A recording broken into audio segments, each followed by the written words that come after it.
Personalizing therapy involves taking into account a number of patient factors.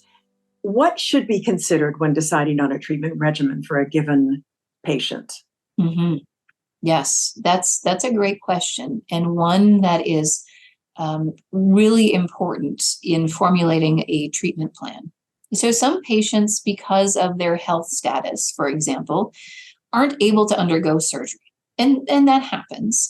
And so occasionally sort of their health status, maybe their lungs don't work as well as they used to, or the heart doesn't pump as well as it used to.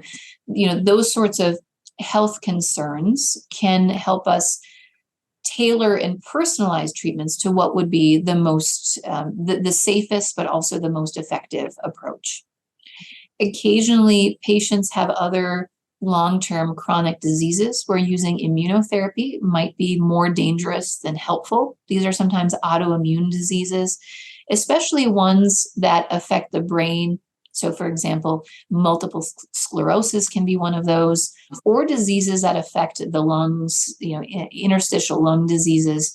Those would put a patient at great risk of receiving immunotherapy.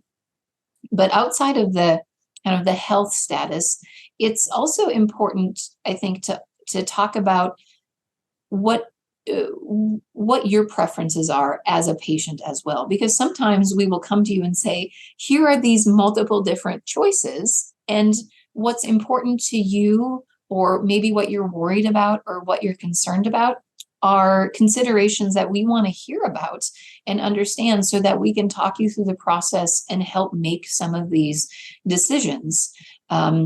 For example, if you're receiving chemotherapy plus radiation together for your cancer care, that can be a huge time commitment. And what I mean by that is, when patients get radiation in certain circumstances, that can be once a day, every day, Monday through Friday for 6 weeks at a time. And sometimes patients have challenges with transportation, or sometimes they have challenges balancing a job or childcare or other things like that. So these are all part of just part of all bringing it all together and putting together a treatment plan that makes sense for what we understand about the lung cancer itself, but also what we understand about you as our patient. How can we make changes or make suggestions that would best fit for you and your needs?